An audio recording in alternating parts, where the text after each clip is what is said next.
I went to Spain a few months ago, and I had the best foie gras of my life, the best culinary experience of my life. Because what I saw, I'm convinced, is the future of cooking. Ridiculous, right? I mean, foie gras and future of cooking. There's not a food today that's more maligned than foie gras, right? I mean, it's crucified. It was outlawed in Chicago for a little while. It's pending here in California and just recently in New York. It's like, if you're a chef and you put it on your menu, you risk being attacked. Really, it happened here in San Francisco to a famous chef. And I'm not saying that there's not a rationale for being opposed to foie gras. The reasons usually just whittle down to the gavage, which is the force feeding. Basically, you take a goose or a duck and you force feed a ton of grain down its throat. More grain in a couple of weeks than it would ever get in a lifetime. Its liver expands by 8 times. Suffice to say, it's not the prettiest picture of sustainable farming. The problem for us chefs is that it's so freaking delicious. I mean, I love the stuff. It is fatty, it's sweet, it's silky, it's unctuous. It makes everything else you put it with taste incredible. Can we produce a menu that's delicious without foie gras? Yeah, sure. You can also bike the Tour de France without steroids, right? Yeah. Not a lot of people are doing it, and for good reason. So a couple months ago, a friend of mine sent me this link to this guy, Eduardo Souza. Eduardo's doing what he calls natural foie gras. Natural foie gras. What's natural about foie gras? To take advantage of when the temperature drops in the fall, geese and ducks gorge on food to prepare for the harsh realities of winter, right? And the rest of the year, they're free to roam around Eduardo's land and eat what they want. So no gavage, no force feeding, no factory-like conditions, no cruelty. And it's shockingly not a new idea. His great-granddad started Pateria de Souza in 1812. And they've been doing it quietly ever since. That is, until last year, when Eduardo won the coup de coeur, the coveted French gastronomic prize. It's like the Olympics of food products. He placed first for his foie gras. Big, big problem. As he said to me, that really pissed the French off. Said it sort of gleefully. It was all over the papers. I read about it. It was in Le Monde. Spanish chef accused, and the French accused him, Spanish chef accused of cheating. They accused him of paying off the judges. They implicated actually the Spanish government, amazingly. Huh? Amazing. Huge scandal for a few weeks. Couldn't find a shred of evidence. You look at the guy, he doesn't look like a guy who's paying off French judges for his foie gras. So it died down, and then very soon afterwards, new controversy. He shouldn't win because it's not foie gras. It's not foie gras because it's not gavage. There's no force feeding.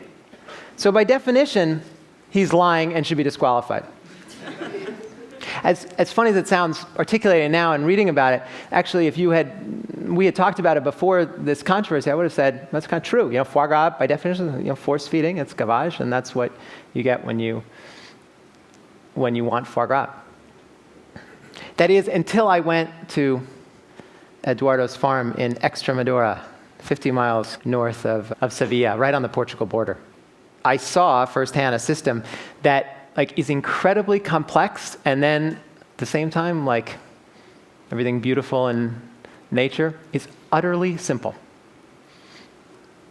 And he said to me, really from the first moment, my MO, my life's work is to give the geese what they want.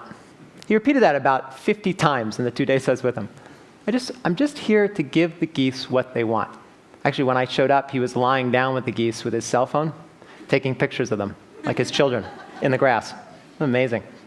He's really just in love with his geese. He's at one with it. He's the goose whisperer.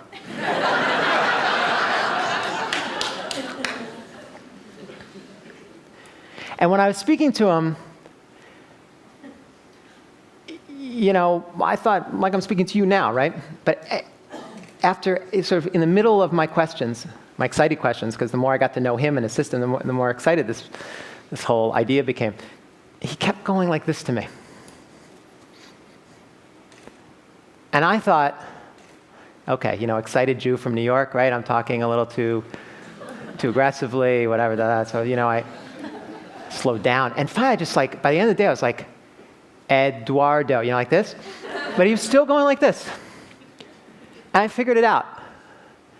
And I was speaking too loudly. So I hushed my voice. I kind of asked these questions and chatted with him through a translator in kind of half whisper. And he stopped doing this, and amazingly, the geese who were on the other side of the paddock when I was around, get the hell away from this kid, when I lowered my voice, they all came right up to us. Right up to us, right up to here, right along the fence line. And the fence line was amazing in and of itself. The fence, this conception of fence that we have, it's totally backward with him. The electricity on this fiberglass fence is only on the outside. He rewired it. He invented it. I've never seen it. Have you? You fence in animals. You electrify the inside. He doesn't. He electrifies only the outside. Why? Because he said to me that he felt like the geese, and he proved this actually, not just a conceit. He proved this, that the geese felt manipulated when they were imprisoned in their little paddock. Even though they were imprisoned in this Garden of Eden with figs and olives and everything else, he felt like they felt manipulated. So he got rid of the electricity, got rid of the current on the inside, and kept it on the outside so to protect them against coyotes and other predators. And what happened? They ate, and he showed me on a chart how they ate about 20% more feed to feed their livers.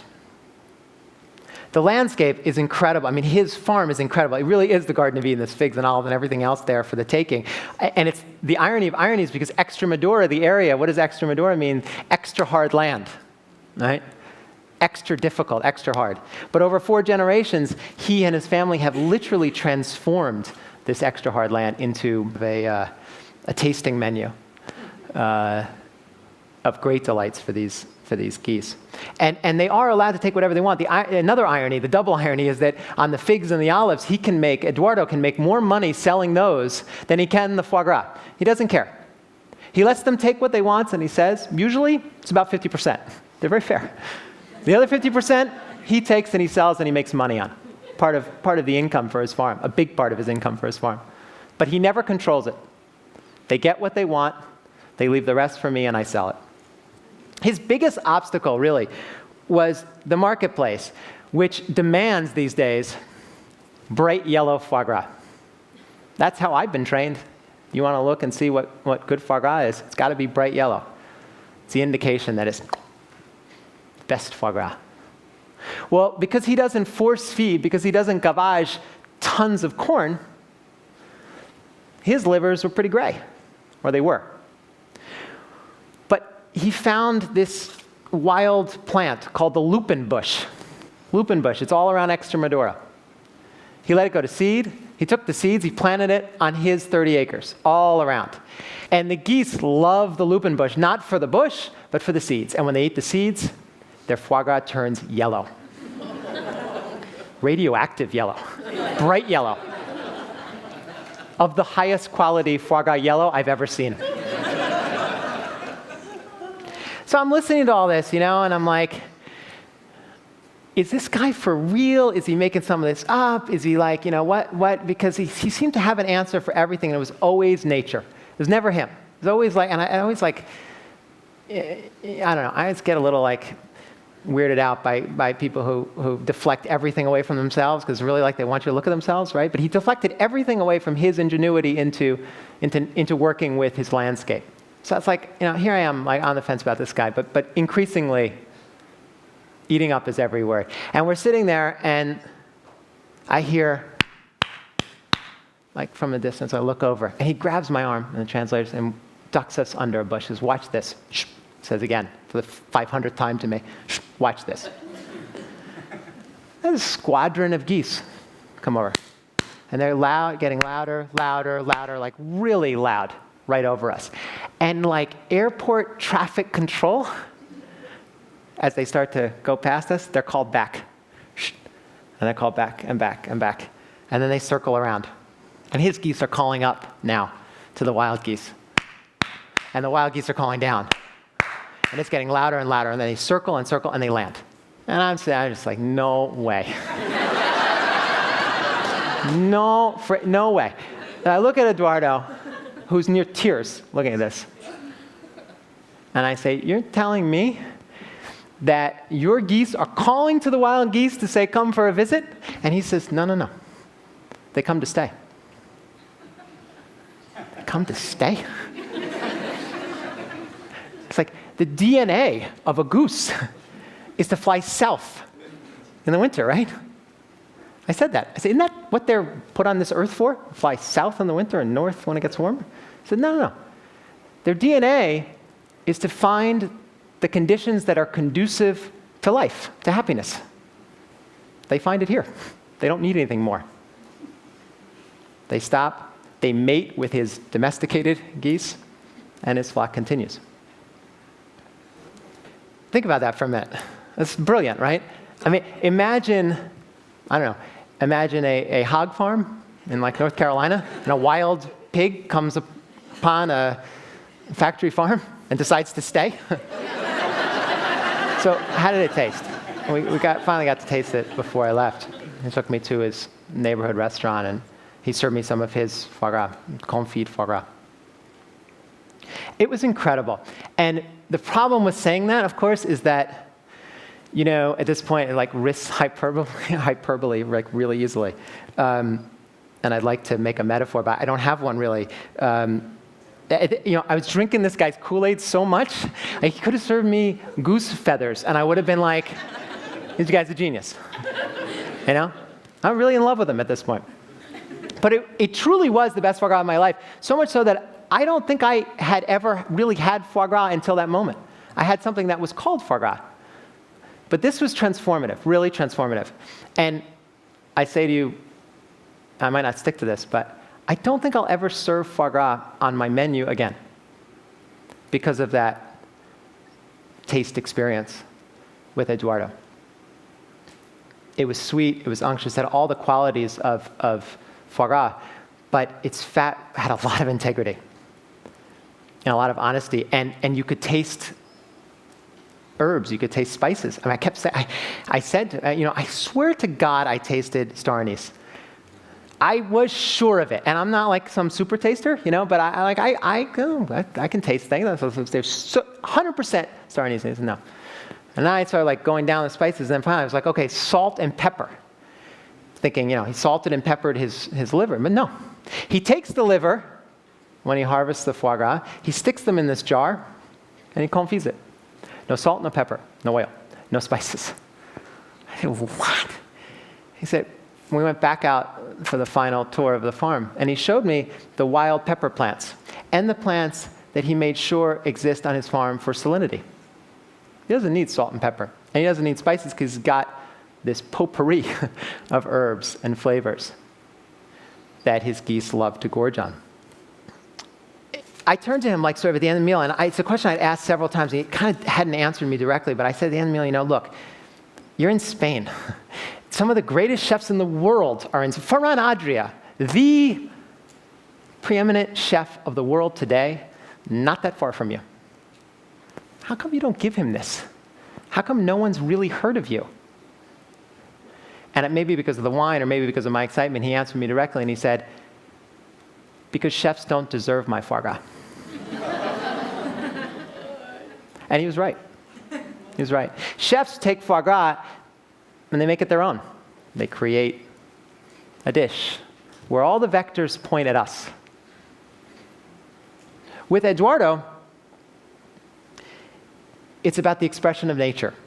And as he said, I think fittingly, it's a gift from God, with God saying, you've done good work. Simple. I flew home. I'm on the flight with my little black book. I took, pages and pages of notes about him. I really was moved. And in the corner of one of my notes is this note that says, when asked, what do you think of conventional foie gras? What do you think of foie gras that 99.9999% of the world eats? He said, I think it's an insult to history. And I wrote, insult to history. And I'm on the plane, and I'm just tearing my hair out. It's like, why didn't I follow up on that? What the hell does that mean? Insult to history. So I did some research when I got back, and here's what I found. The history of foie gras. Jews invented foie gras. True story. True story. By accident. They were looking for an alternative to schmaltz. Gotten sick of the chicken fat. They're looking for an alternative. And they saw in the fall that there was this natural, beautiful, sweet, delicious fat from geese. And they slaughtered them and used the fat throughout the winter for cooking. The Pharaoh got wind of this. This is true. Right off the internet. The Pharaoh got... I swear to God. Pharaoh got wind of this and wanted to taste it. He tasted it, fell in love with it. He started demanding it. And he didn't want it just in the fall. He wanted it all year round. And he demanded that the Jews supply enough for everyone. And the Jews, fearing for their life, had to come up with an ingenious idea, or at least try and satisfy the Pharaoh's wishes, of course. And they invented what? Gavage. They invented gavage in a great moment of fear for their lives. And they provided the Pharaoh with gavaged liver and the good stuff they kept for themselves, supposedly anyway. I believe that one. That's the history of foie gras. And if you think about it, it's the history of industrial agriculture. It's the history of what we eat today. Most of what we eat today. Mega farms, feedlots, chemical amendments, long-distance travel, food processing, all of it, our food system. That's also an insult to history. It's an insult to the basic laws of nature and of biology. Whether we're talking about beef cattle, or we're talking about chickens, or we're talking about broccoli, or Brussels sprouts, or, in the case of this morning's New York Times, catfish, which wholesale going out of business. Whatever it is, it's a mindset that is reminiscent of General Motors. It's rooted in extraction. Take more, sell more, waste more. And for the future, it won't serve us. Jonas Salk has a great quote. He said, if all the insects disappeared, life on Earth as we know it would disappear within 50 years. If human beings disappeared, life on Earth as we know it would flourish. And he's right. We need now to adopt a new conception of agriculture. Really new. One in which we stop treating the planet as if it were some kind of like business in liquidation. And stop degrading resources under the guise of cheap food. We can start by looking to farmers like Eduardo, farmers that rely on nature for solutions, for answers, rather than imposing solutions on nature. Listening, as Janine Banyos, one of my favorite writers and thinkers about this topic, says, listening to nature's operating instructions. That's what Eduardo does, and does so brilliantly. And what he showed me, and what he can show all of us, I think, is that the great thing for chefs, the great blessing for chefs, and for people that care about food and cooking, is that the most ecological choice for food is also the most ethical choice for food, whether we're talking about Brussels sprouts or foie gras. And it's also almost always, and I haven't found an example otherwise, but almost always the most delicious choice. That's serendipitous. Thank you.